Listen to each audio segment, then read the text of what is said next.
of Clinica Back to the Garden, which is a chronic disease reversal center in San Juan, Puerto Rico. We boast the only center for medically supervised water fasting in Latin America. There are only 3 or 4 centers in the United States, and we are one of them. And we are right here on the island of Puerto Rico. We work with patients who have been diagnosed with all kinds of chronic illnesses, from hypertension to rheumatoid arthritis to Crohn's disease. For more information about our programs and services, please contact our website, which is backtothegardenpr.com. Okay, so today we're going to be talking about oil, okay? What is oil, right? Oil is a form of liquid fat, okay? And how we get oil is we take a cell, usually from a plant, right?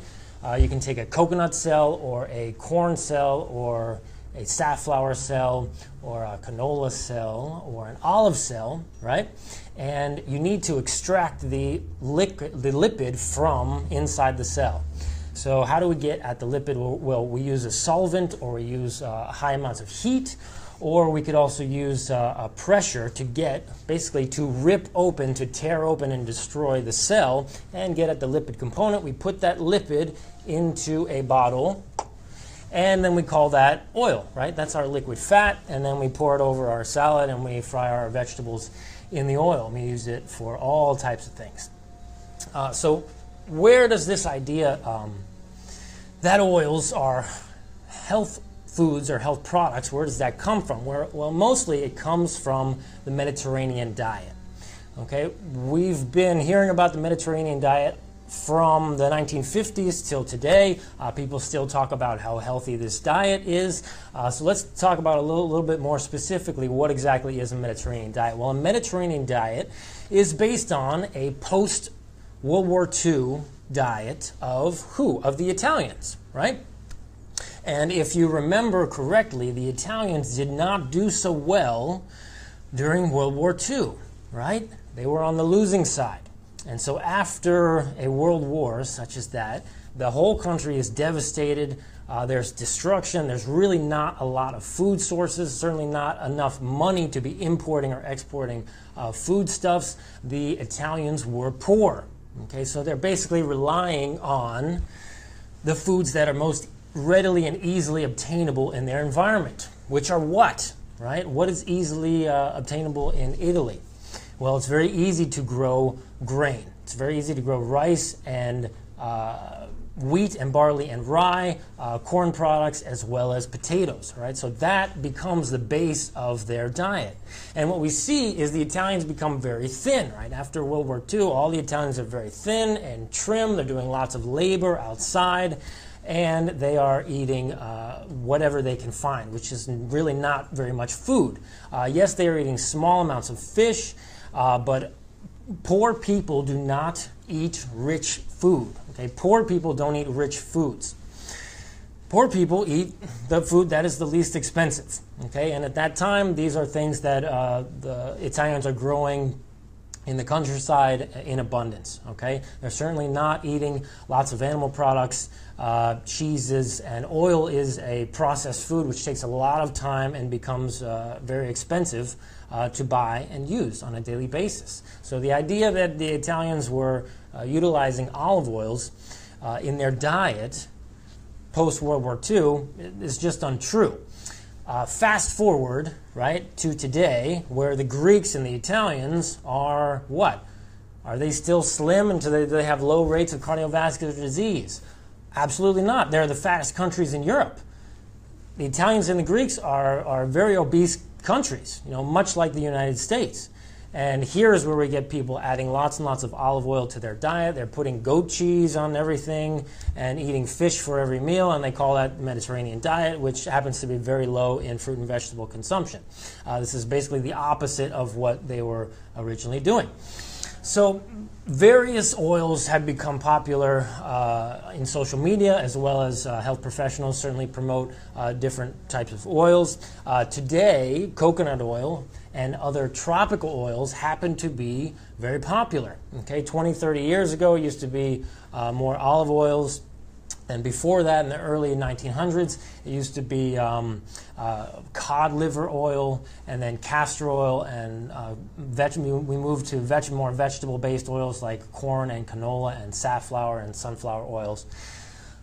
So oil is a fairly new thing as far as processed food goes. We certainly haven't been eating processed food for most of our human existence. But the idea that the Mediterranean diet was full of olive oil and goat cheese and fish, this is not true. A brief education about fat. Okay, everybody, I get a lot of questions about fat. Okay, oh, we need fat for this, we need fat for this. Our diet should be full of these healthy fats. Okay, so what's the deal, right? How much fat do you really need? Humans do require fat. All right. Of the 3 macronutrients, we have 3 main nutrients, which are protein, carbohydrate, and fat. Of the 3, fat has the lowest daily requirement. The lowest daily requirement of the 3. Okay, that's about 14 grams per day for proper function to absorb fat-soluble vitamins A, D, E, and K, as well as to build and transport certain hormones and steroids, as well as cholesterol. Okay, so we do require some fat in the diet.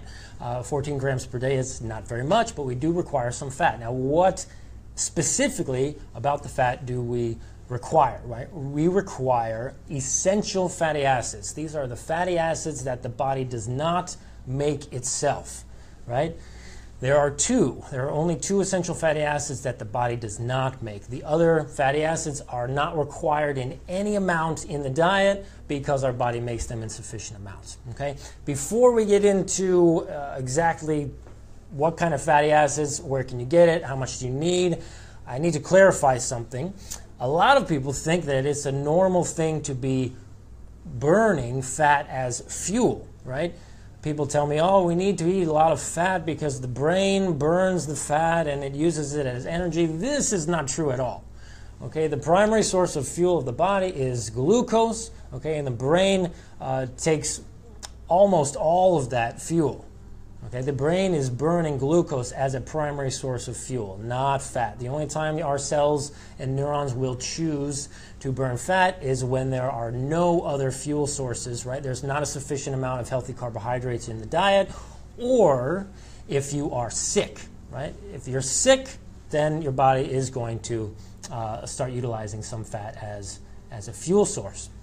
So our body needs to get from the diet 13 vitamins, 15 minerals, 9 amino acids, and 2 essential fatty acids, right? These we need from the diet, and they are, can anyone tell me what they are? The 2 essential fatty acids are, what are they?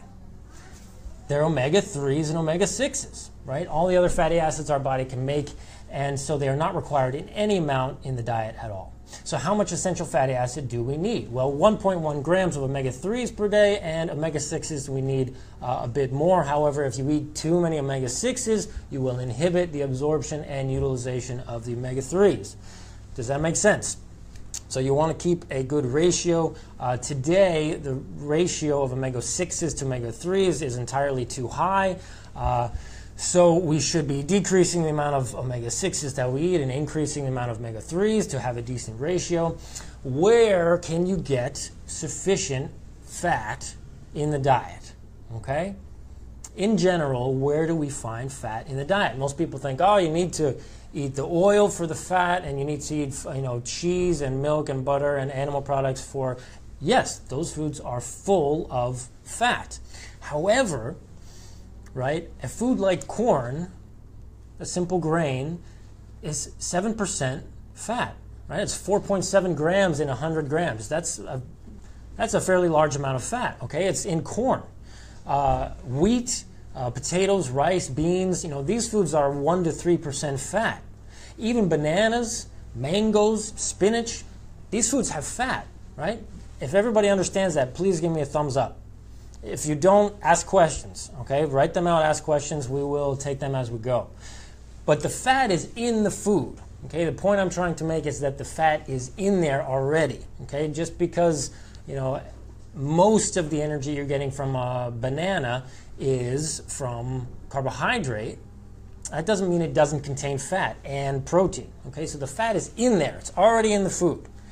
Okay, so if you're eating nuts and avocado, yes, they have more fat than the banana and the spinach and the mango. However, the point is that the fat is already in there. So, to be specific, right, omega-3s can be obtained in sufficient amounts from 1 tablespoon of ground flaxseed or a handful of walnuts, also black beans, a soybean, a hemp seed, and also dark green leafy vegetables. Okay, anything that is dark and green and has leaves has omega-3s. Okay, you should be eating a huge bowl of salad every day full of dark green leafy vegetables.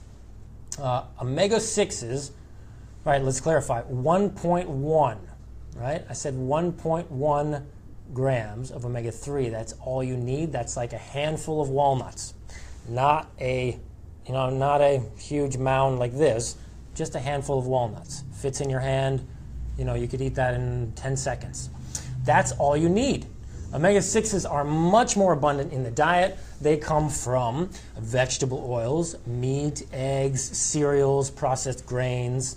This is where we're getting most of our omega-6s, and I'm sure that most of you are thinking, yeah, I eat a lot of those. So why are the recommendations so low? Right? I just said that we really only require about 14 grams of fat per day for proper function, right? To absorb the fat-soluble vitamins and to create hormones and protect the cell membrane. Why is the recommendation so low, right? Half a cup of an avocado has 11 grams of fat. Just half a cup of an avocado. That's like this much avocado, okay? That's nothing, and you're almost there for your fat requirement for the day. So the requirements are so low because of the research, right? Fat consumption and composition and how it affects our bodies has been studied so much throughout the last 100 years. We've compiled that data, or the researchers have compiled that data. Back in, there's tons of studies. We're just going to talk about a few, okay? Back in 1982, the National Research Council Committee on Diet, Nutrition, and Cancer. This is a study with over 40 different researchers, and Dr. T. Colin Campbell was one of these. This is a comprehensive study done on all the scientific information concerning diet and cancer. The committee concluded that out of all of the dietary components that it studied, the combined epidemiological and experimental evidence is most suggestive of a causal relationship between fat intake and occurrence of cancer. That's one of the reasons that we keep the fat content in the diet low, especially for anyone who's at risk for cancer or cardiovascular disease. Even back in 1942, this is over 60 years ago, researcher Albert Tannenbaum, he's a medical doctor, he wrote upon the genesis of growth of tumors. This is the effect of a high-fat diet on the growth of specific tumors, and the most striking result of these investigations is the diversity of effects produced by a high-fat diet in terms of increasing the incidence of tumor growth rate in mice. The incidence of spontaneous breast carcinoma was significantly increased, as well as many other types of cancers. So this is another reason that we keep the recommendations low. Okay, 2013, more recently, the American Heart Association, American College of Cardiology, along with a list of 20 or 30 other cardiology associations, they created the prevention guidelines, which decrease dietary fat and increase fruit and vegetable consumption, as well as whole grains. Robert Vogel, his study on the Mediterranean diet, we talked about the Mediterranean diet.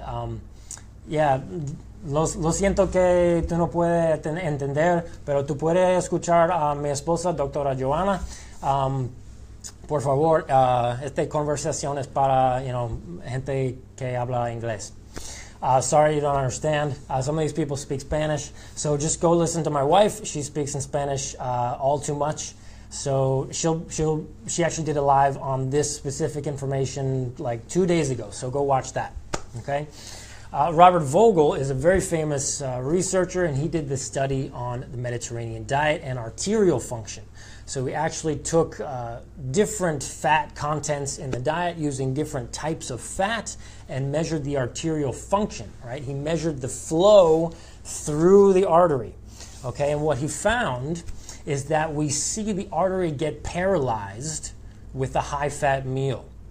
And this includes olive oil. Okay, when you have a high-fat meal flow through the arteries, especially a processed fat like olive oil, which doesn't contain any fiber or water or nutrition, when that stream of fat goes through the artery, the endothelial lining gets very damaged and cannot contract. Okay, so you injure the inside of the lining. Do you think that's maybe not a healthy thing to be doing if you're at risk for cardiovascular disease? Right? To be injuring the lining meal after meal, using that coconut oil in the morning, putting the oil all over your salad at lunchtime, and cooking your rice and beans in oil. It's probably not a good thing to be injuring the artery meal after meal, bite after bite. So today we do have incredible clinical research that shows that we can reverse these diseases, right, with specific dietary and lifestyle guidelines. We're talking about heart disease, cancers, diabetes. Specific researchers are Dr. Neil Barnard, Dr. Dean Ornish, Caldwell Esselstyn. All these studies happen to keep the fat content in the diet very, very low. Very, very low, or they don't get the results that they want. Okay? I'm talking less than 15, usually less than 10% of the diet is fat. Okay? And they're certainly not using processed fats like oils. Okay? This is why a whole foods plant-based diet without oils reverses coronary artery disease, and a Mediterranean diet does not. Again, si ustedes hablan español, por favor, mira el video de mi esposa. It was like 2 días atrás. Okay, so go watch her video 2 days ago. Okay, here's the bottom line. Okay, the bottom line of our conversation today is that when you make a decision about what foods you're going to eat, you know, you have about 2,000 calories worth of decisions today. Okay, you have 2,000 calories. Okay, that's my spending amount for the day. I can spend these 2,000 calories on whatever I want to eat. Okay, I can spend it on ice cream and candy and, you know, eggs and cheese and bread, or I can spend it on fruits and vegetables, nuts and seeds, complex carbohydrates. I can spend it on tostones and plátanos and mofongo, or I can spend it on salad and fruits and vegetables, right? So you have these 2,000 calories, give or take, based on your height and weight and gender, to use during the day. Okay, that's your spending money during the day. And we need to make sure that those calories are spent in good places. Now, what makes your decision a good decision? Okay, the foods with the most nutrition, because with those 2,000 calories, you have to accumulate a certain amount of nutrition in order to be optimally healthy. The foods with the most nutrition would be the healthiest foods, and so we should consume a lot of these foods or a small amount of these foods. What do you think? Should we be consuming a lot of foods that have high amounts of nutrition, or should we stay away from those foods? What do you think? You should be consuming those foods all the time, as much as you want. We call that in abundance. Okay? The foods without nutrition, we should probably avoid completely, right? Because food is a packaged deal. Okay? And what that means is we not only get, for example, the calcium from the broccoli.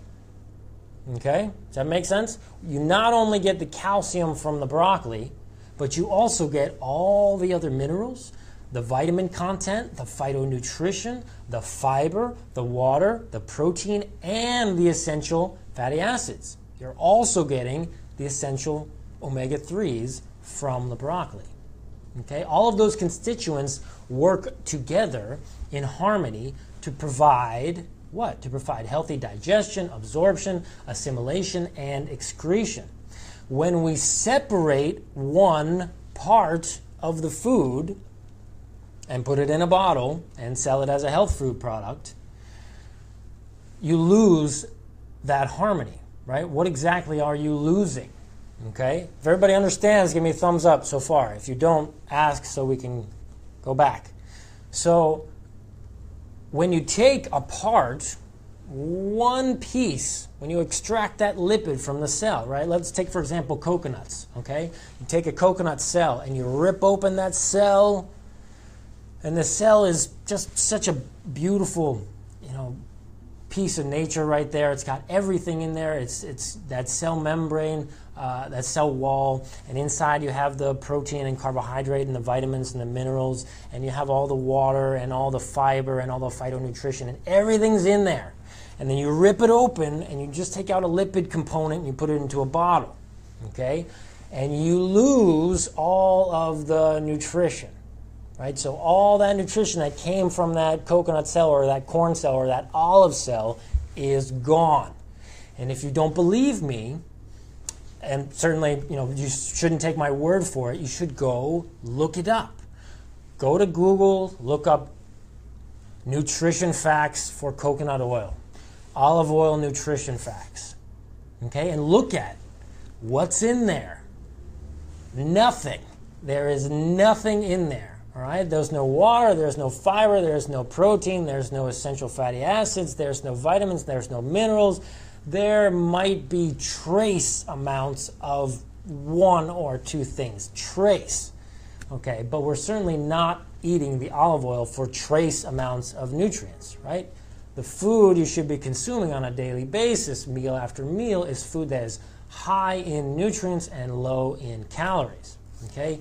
A food that is high in calories and low in nutrition, that is what we would call junk food, right? That's what you would call a candy bar or a piece of sugary candy or white sugar. Oil belongs in the same group, okay? It's 4,000 calories in 1 pound of oil, and you get virtually no nutrition from that at all. So that is what you would call a junk food, right? So, and the oil doesn't have any essential fatty acids, right? So that's the reason that you're eating the fat in the first place, is to get the essential fatty acids that your body needs, because it doesn't produce the essential fatty acids. There's 2 of them, remember, omega-3s and omega-6s. So we're eating the fat to get those nutrients, but the oil doesn't have any of those nutrients. Right? So forget the oil. Forget the oil. Okay? You don't need to fry your food in oil.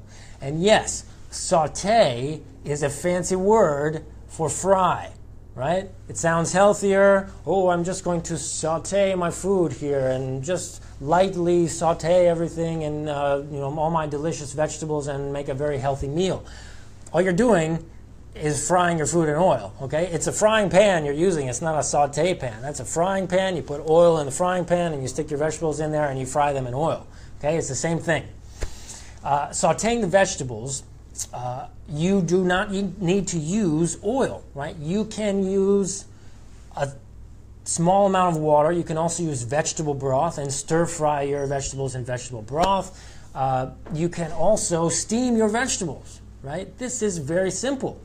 Steaming the vegetables, afterward make a delicious dressing, and a healthy dressing, not in, without oils. Use the fats from the nuts and seeds and the avocados, the tahini, and utilize the dressing on top of the food, right?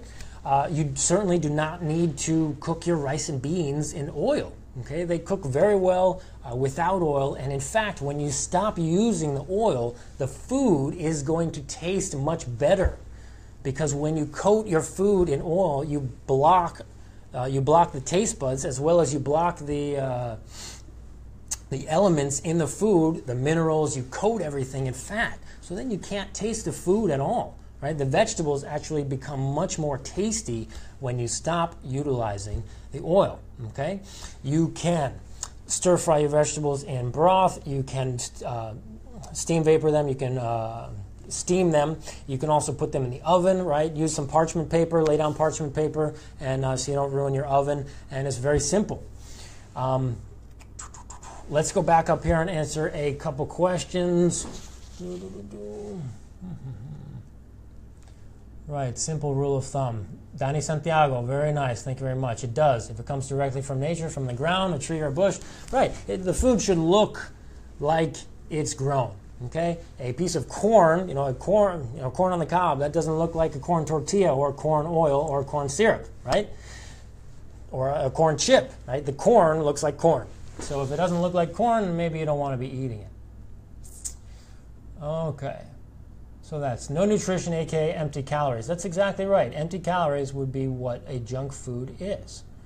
What is my opinion about treating ADHD with omega-3s? I have not read, in my experience, I haven't read anything that would legitimize the treatment of ADHD with omega-3s.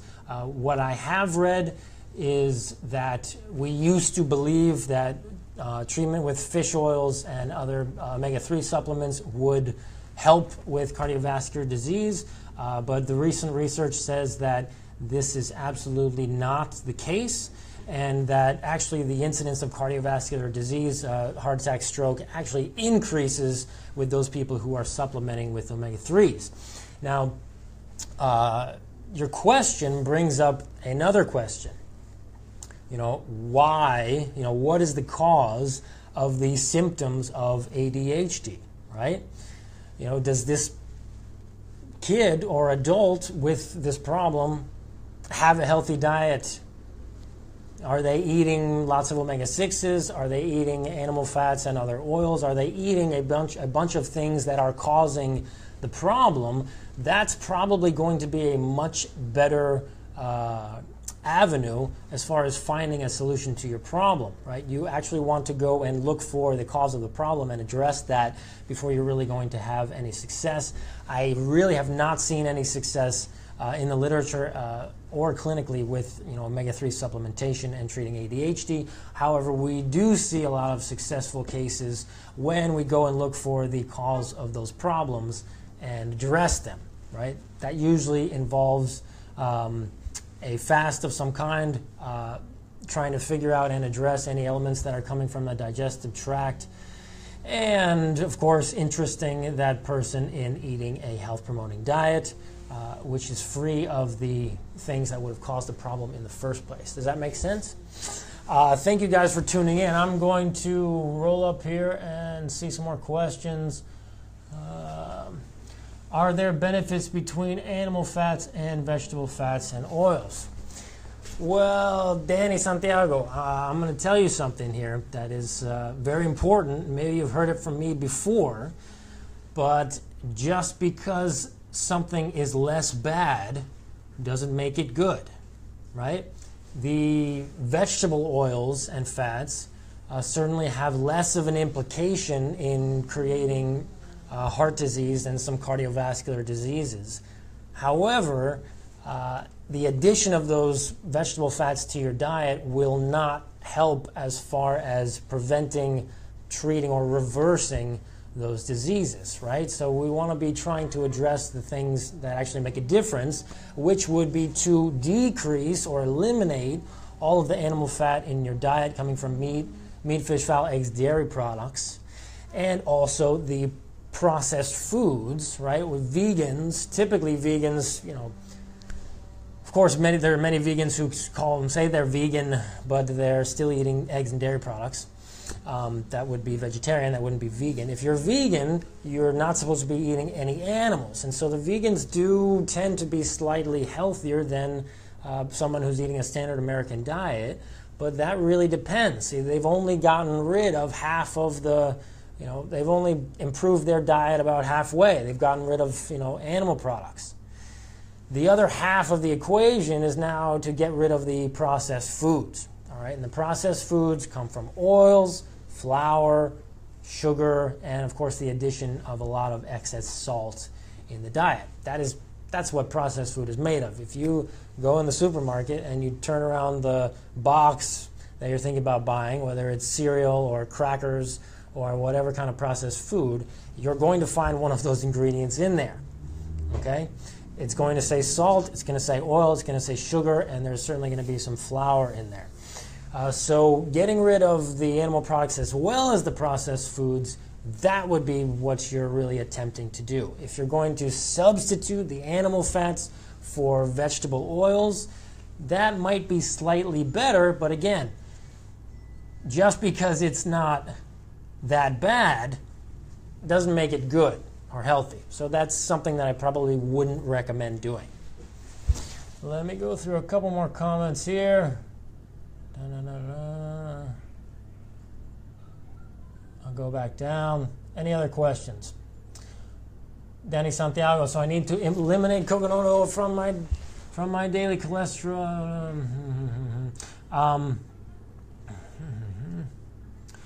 Danny, I'll read your comment later. It's just too long. But you mentioned cholesterol, which is a fairly popular topic to talk about. And yes, if you're eating lots of processed fats, then it is going to stimulate your liver to produce more cholesterol. And so it's going to be really hard to lower your cholesterol without also lowering the amount in total, especially the processed fats like oils from your diet. Okay? Just as a summary, we went over the Mediterranean diet, and we talked about why the Mediterranean diet does not work in reversing coronary artery disease, cardiovascular disease, or keep you thin. Right? The original Mediterranean diet was a diet based in complex carbohydrates, grains, legumes, fruits and vegetables, as well as potatoes. The Italians were very, very poor, and they weren't eating rich foods. So the idea that they were using a lot of fish or cheeses or oil, this is basically untrue. But if you did return to that type of diet, that the poor people were eating in Italy post-World War II, when the country is devastated and there's no money, then you would probably be incredibly vigorous and very healthy. And that is certainly what we see in practice today. I'll mention before I go that we have a patient staying with us right now who is on her 14th day of fasting. She's been doing a water fast for 14 days. She came in with on 3 or 4 separate medications for hypertension, as well as metformin and 2 or 3 other types of insulin. She was also taking medications for pain, right? Severe joint pain and fibromyalgia type symptoms.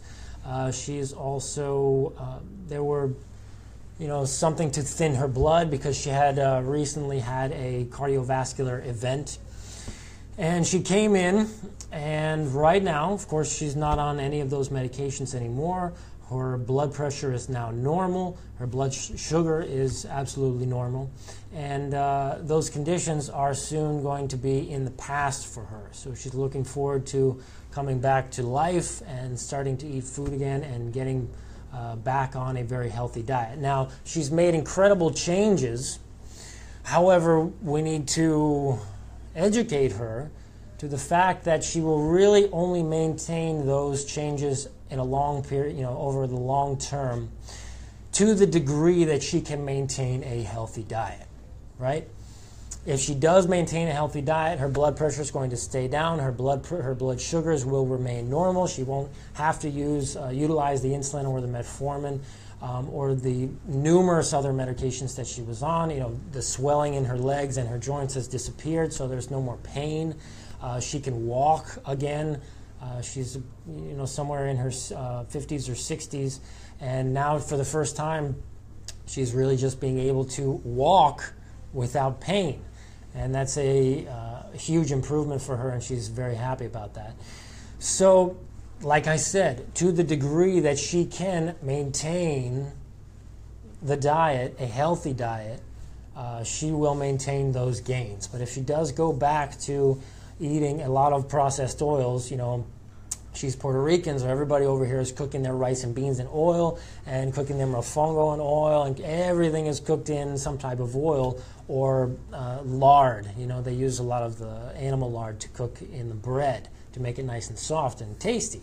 Well, it might be tasty, but it certainly makes you sick, and we see a lot of that in Puerto Rico. But the excess use of oil has really become a problem here.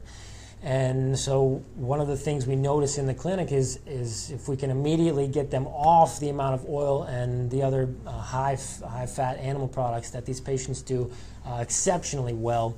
Of course, if you want to speed up that process and restart your system and clean your palate, get the good food to start tasting good, well, then you do a water fast supervised by those professionals that have experience in water fasting, in supervising water fasts.